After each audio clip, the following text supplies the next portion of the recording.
Fuck knows. Oh, this is it. Maybe it wasn't 2012, it was 2013. Fucking hell. Alright, okay.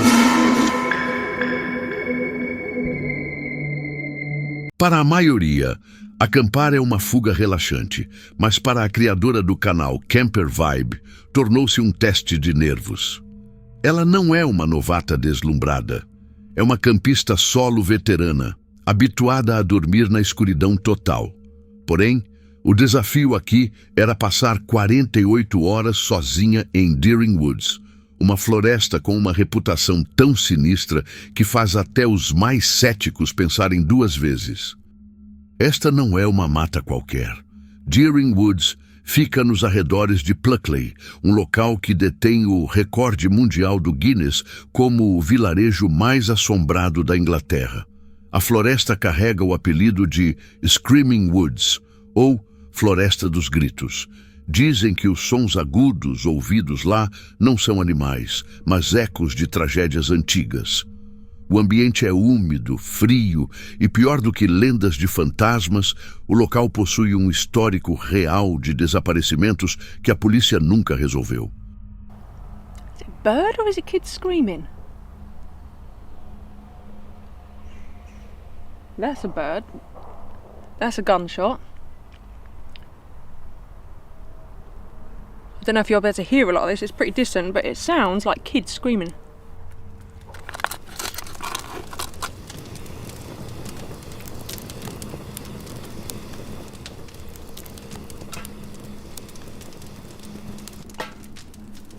That temperature's definitely dropped now. I've had to put my woolly hat on and everything, but this is ideal. Honestly, I've never known a woods with so many strange noises. It's not just your normal birds and stuff and planes. There's a lot of planes. There's like this weird... Well, I don't really know how to describe it, but I'm tired, so I'm going to let this burn out in a bit, sit here and enjoy a fire for a little while and then, yeah, head to bed. The hammock's really comfy, thank God, so I should sleep well, I would think. Where's my big beam? What was that noise?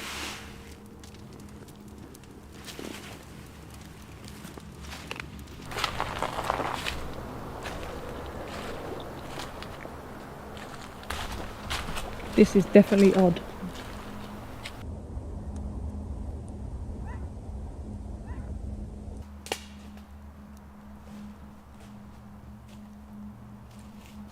I've got no idea if you guys heard that or not, but honestly, I don't like it, I'm going to be honest. It's not deer, like I know what deer sound like, I've spent so much time with deer.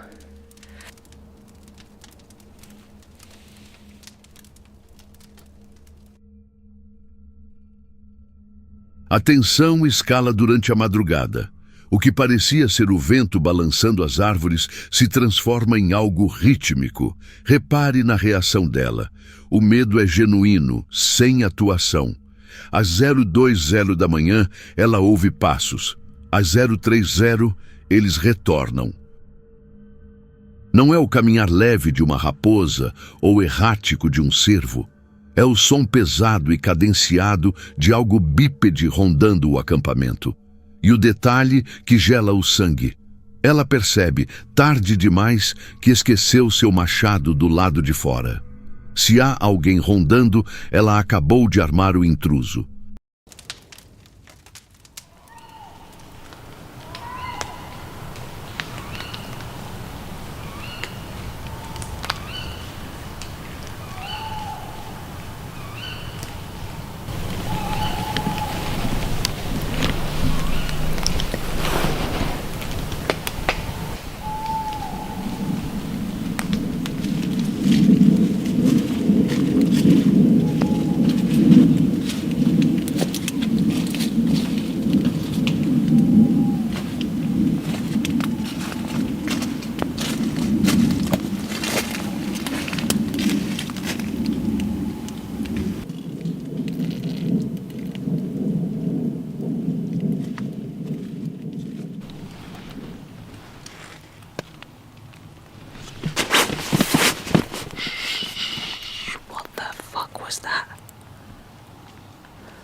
turn the light on because I'm pretty convinced there's been a person or persons. What the fuck? I've never wanted the morning to come as much as I do right now.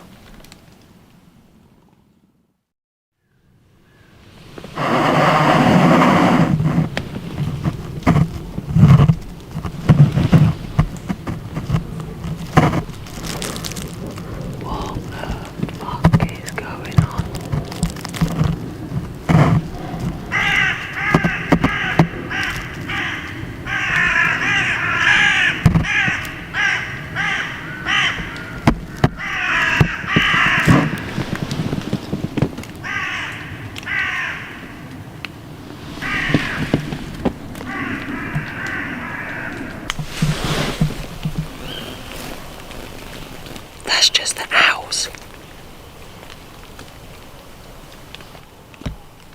I didn't want to turn the light on earlier because I swear to God that was footsteps. That's just the owls though. This is definitely the scariest night I've ever had in a tent. I'm sure I can still hear footsteps. And trains.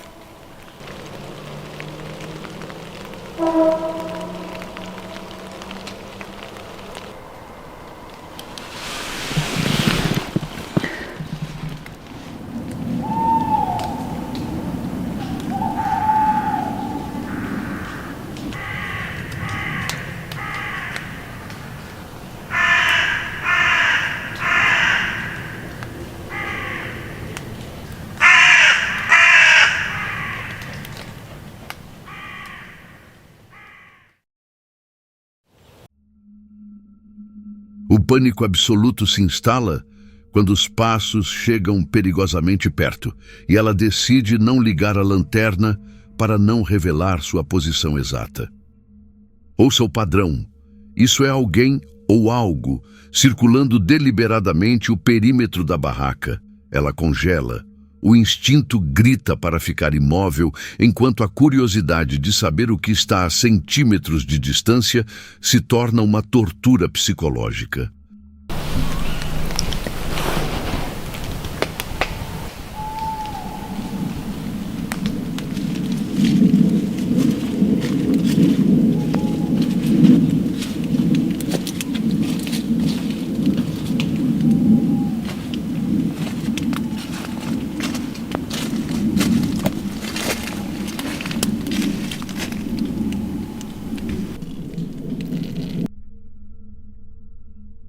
Céticos dirão que era apenas um caminhante perdido.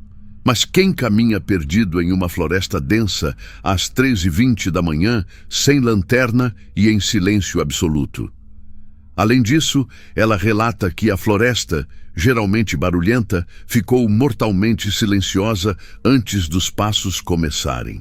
Na natureza, o silêncio total é o alarme de que um predador está no topo da cadeia alimentar.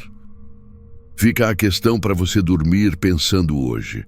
Se não era um animal e não era um fantasma, quem estava rondando a barraca dela naquela escuridão, esperando apenas um movimento em falso para entrar?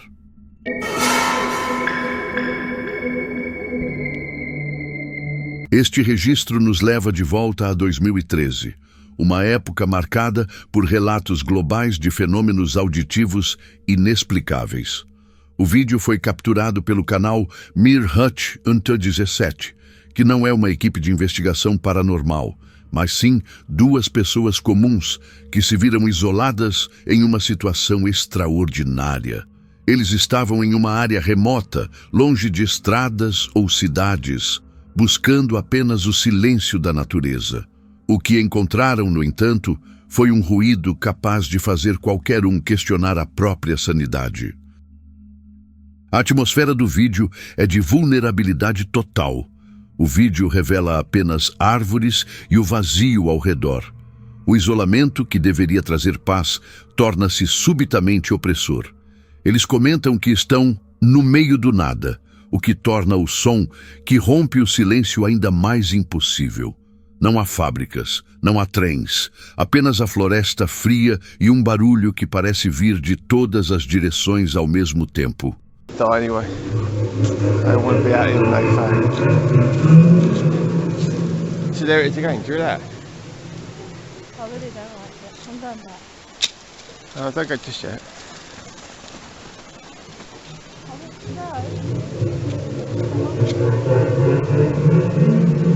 Maybe if we just went a bit further up, we might see something. Shit, what was that? Eles buscam explicações lógicas, sugerindo que o som poderia estar ecoando nas árvores. Mas a dúvida na voz deles é clara. A frequência do som é baixa, vibrante e metálica. Algo que não pertence àquele ambiente orgânico. Então, o fenômeno se intensifica. Fuck knows. Oh, this is it. Maybe it wasn't 2012, it was 2013. Fucking hell. Alright, okay. It's not an animal, is it?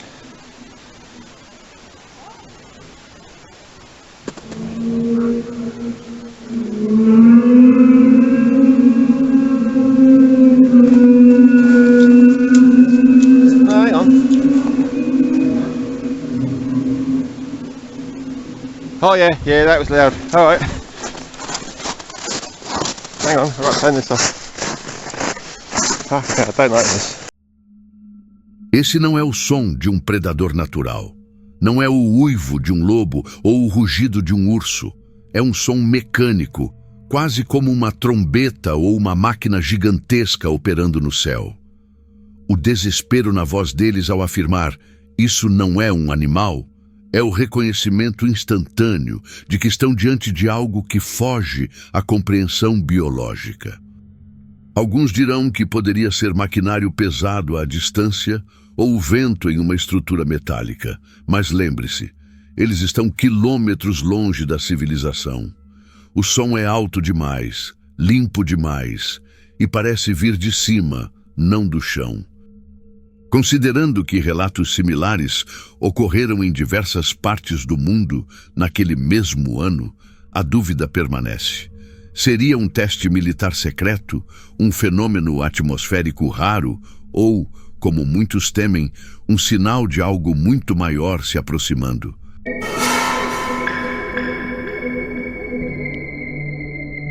Hello, how are you? Steve, Hello, o criador do it's canal me. The Northwest Wind, domina a arte do stealth Camp number camping, 18. a prática de I feel like acampar em every week locais when I say públicos what ou number it is, proibidos, it just blows my permanecendo mind that time completamente has gone by so invisível. fast. Tonight, Ele não we're é um camping at a local aventureiro park, imprudente. dog park, É walking metódico, trails, hiking silencioso trails, they go off the trail e into the sabe woods. exatamente como We're desaparecer camping na stealthily, paisagem. 'cause everyone's always like, why not stealth camp at a Nesta campground or a noite, park or something? ele So that's escolheu what I'm uma doing. área de mata Your densa suggestion, dentro de um that's what parque you get. local, Last um Wednesday lugar was que stealth deveria camping ser at the emergency tranquilo. room. It was O negative objetivo 20 era with the simples: wind chill. Today, passar a noite no sem joke, deixar 50 rastros. degrees when I just got Mas, out of my car pela right now. primeira 50 vez, degrees. o So from caçador last de week to this silêncio week se is literally tornou a 70 presa. degrees. What do you know? This looks like a tent or a tarp. That kind of sketches me out.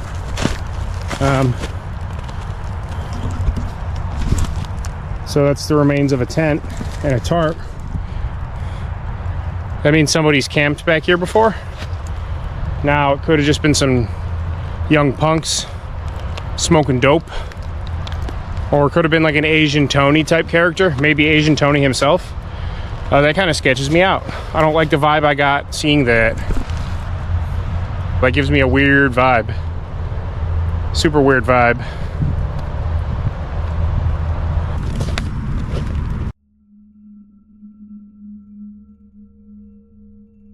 Antes mesmo de montar o acampamento, o local já emite um sinal de alerta.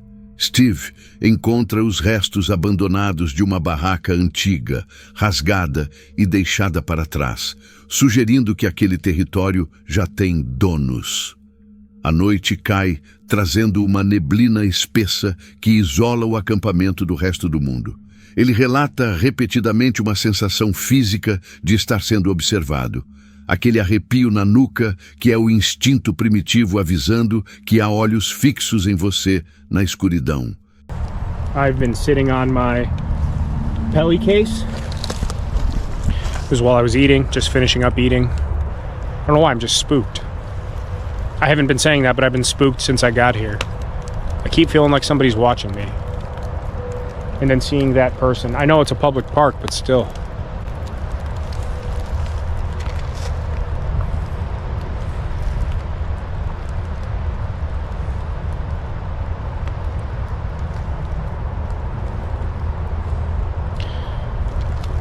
Alright. Alright, well, darkest hours of the day. I'm pretty much settled in. Everything's organized, put away. Gonna take the Peli case inside with me. I don't know, I just have this strange feeling back here. Somebody else walked by. I don't think they saw me, but they were close enough to where they could see me. Even with the low light now in this fog, it's kind of just like a shadow creature thing. Obviously it was a person, looked like a dude, but yeah, I don't like that. So it's very eerie out here. A tensão sai do psicológico para o real quando ele já está dentro da barraca. Repare no áudio. Não são galhos quebrando aleatoriamente pelo vento. São passos humanos, circulando a barraca deliberadamente. It's like I'm the sausage and I'm stuffed in the tent. You know, like my peppers are down there, but I'm the sausage. You're looking at the sausage because the sausage is me. There's somebody, hang on. I don't know if they could see it or not through the tent. I don't think so. I'm leaning right up against the light, but somebody's walking around out there very close to the tent.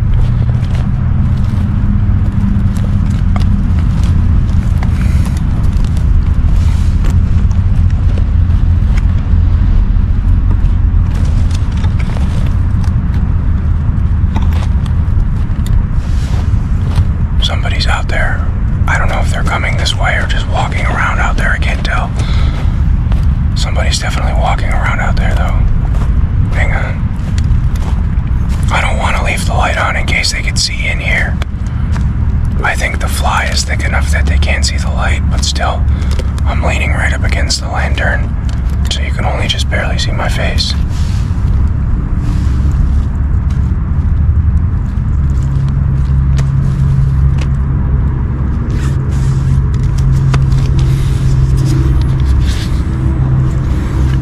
See with my phone. I don't know if you could see me better with my phone or not.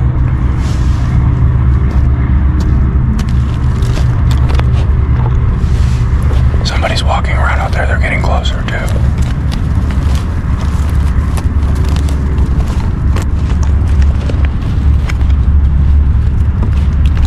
They're getting closer. Hang on. Hang on. I want you to be able to see as much as possible. But I'm not gonna turn on the lantern again. I have my headlamp in my pocket too.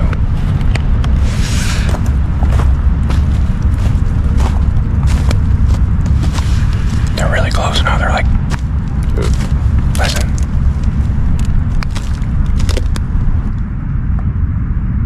I don't like this at all. I'm spooked. Hello? Hello?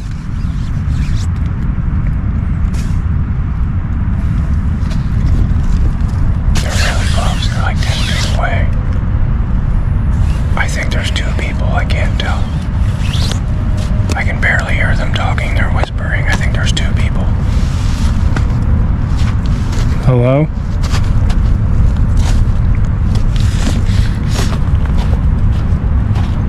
I think there's two of them, they're coming closer to the tent. They have to know that I'm in here. I'm gonna try and just be silent, hang on.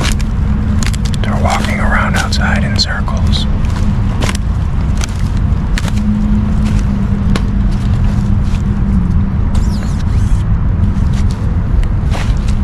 Hello? Hello? All right, I don't like this. Hello? Hello? They're touching my tent. Stop.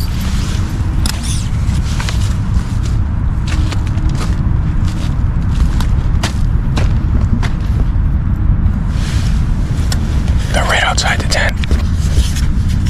Hello, I'm in here. Ele vê as sombras de duas figuras através do tecido fino. Eles não estão apenas passando, eles pararam. Eles sussurram. Steve tenta se comunicar dizendo olá, na esperança de que sejam apenas curiosos. A resposta que ele recebe não é verbal, é física. O pânico se instala quando as figuras decidem interagir. Eles não pedem para ele sair. Eles começam a tocar na barraca. Hello? I don't know what the this is, but we're getting out of here. Hang on. Hello? Okay, they're walking away now. What do you want? What do you want? I have a knife. Where's my knife? They're with me. They're with me here. Holy crap, get away. What do you want? Hello, I can't see you. Hello? All right, I'm getting out of here. We're getting the hell out of here. Hello? What do you want? Say something, I see you. They collapsed my tent on me. I don't know which way they went. Em um ato de agressão pura, eles puxam a capa de chuva da barraca, fazendo a estrutura colapsar sobre Steve enquanto ele ainda está dentro. O cheiro de cigarro invade o ar, um detalhe terrível que confirma a proximidade dos intrusos. Ele é forçado a abandonar tudo, câmera, equipamento, abrigo, e correr pela floresta escura caindo na lama sem olhar para trás. Then somebody was coming towards me, walking slowly. At some point in there, I smelled a cigarette, like someone next to me was smoking a cigarette, like someone exhaled and I was smelling it, not just like the burn of it from away, like secondhand smoke. Slipped on my ass one time. Sorry, this light. I don't even know what I'm trying to say. I slipped on my ass one time. I face planted twice. One, I landed on my knees to my chest, and the other time I went straight to my face. I'm absolutely soaking wet and muddy. I don't know. Ao retornar na manhã seguinte à luz do dia, a cena confirma o terror. As estacas da barraca foram arrancadas manualmente. O equipamento foi revirado. Não foi o vento, não foi um animal. Eram pessoas reais, com intenções maliciosas, que esperaram ele estar vulnerável para atacar. Somebody was messing with my tent, 100%. And my dry bag too. Somebody messed with my stuff. 100%.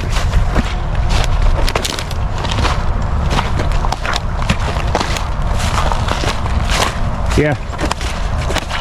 Oh man, everything is absolutely sopped. Damn. Can't actually tell if they must have, because see, exactly like I was saying, they pulled the tent from the top while I was in there and pulled the stakes out of the ground. I did not do that, nor did I leave it like that. So somebody was definitely messing with my stuff.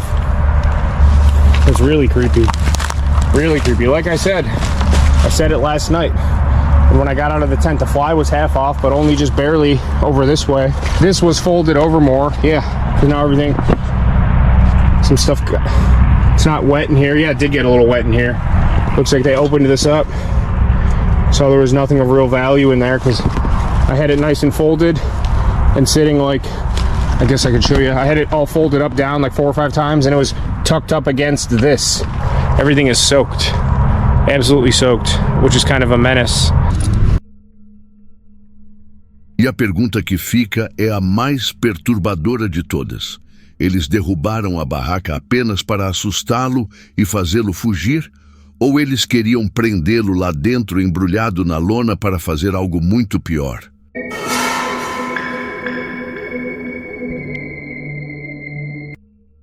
O canal La Patrona Extreme Adventures não é feito por turistas ou curiosos de fim de semana. Estamos falando de rastreadores experientes, homens que vivem no limite e interpretam sinais na mata que a maioria de nós ignoraria. A missão do dia parecia rotineira: recuperar os dados de uma câmera escondida na floresta. O que eles não esperavam era encontrar o local transformado em uma cena de caça recente. O primeiro sinal de alerta vem de cima. O som dos corvos é ensurdecedor, um indicativo claro na natureza de que há carcaças frescas por perto. Ao olharem para o chão, a confirmação: ossos limpos e espalhados. O ambiente é opressor, passando a sensação imediata de que algo acabou de se alimentar ali e foi interrompido pela chegada do grupo. Ahorita los cuervos andan bien alterados, algo cazó el pato, está comiendo.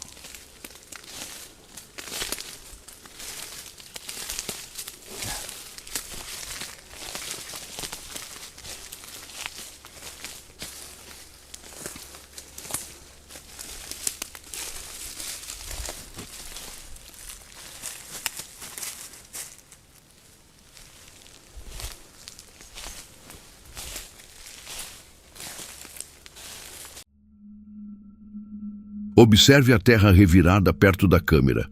A explicação mais confortável seria um urso, mas os detalhes contam outra história. As pegadas encontradas são nítidas, alongadas e com uma anatomia muito específica, diferente da pata de um urso. Eles identificam os rastros como sendo de um possível espécime juvenil de uma criatura desconhecida.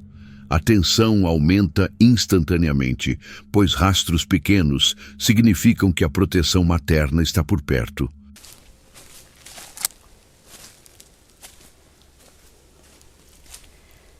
Checking for any signs of activity here.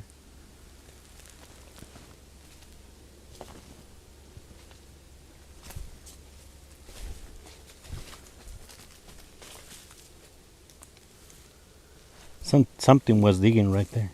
Where? Right there. Algo estaba escarbando. Look.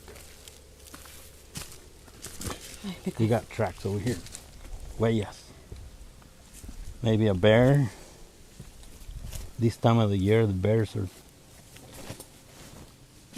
collecting all the food they can, but now this actually bigger. It's something else. Está más grandota, ¿verdad? De aquí a aquí. Vamos a ver la diferencia con mi pie.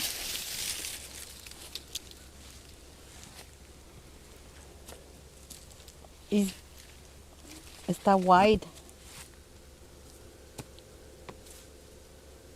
Y está hasta aquí. Está ancho de aquí a acá.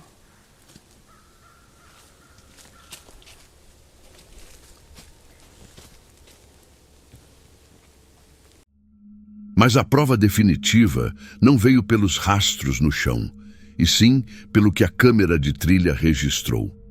Ao recuperarem as imagens do cartão de memória, o que eles veem na tela congela o sangue. Não era um urso e não era um animal rasteiro. As gravações revelam, no meio da escuridão, um vulto branco e alto. Observe a postura da figura. Ela é bípede, destaca-se completamente da vegetação escura e parece vigiar o local estaticamente. É tentador classificar essa imagem apenas como uma falha na lente ou um jogo de luzes, mas a solidez da forma desafia essa teoria. A inteligência demonstrada é aterrorizante. Aquilo não estava apenas passando, estava observando. E a pergunta que fica ecoando é a seguinte: se a câmera registrou essa entidade branca parada ali, será que ela ainda estava lá, camuflada e imóvel, observando o grupo enquanto eles analisavam os ossos no chão? Curtiu o terror real? Então se inscreva no canal e deixa o like. Tem muito mais vindo aí.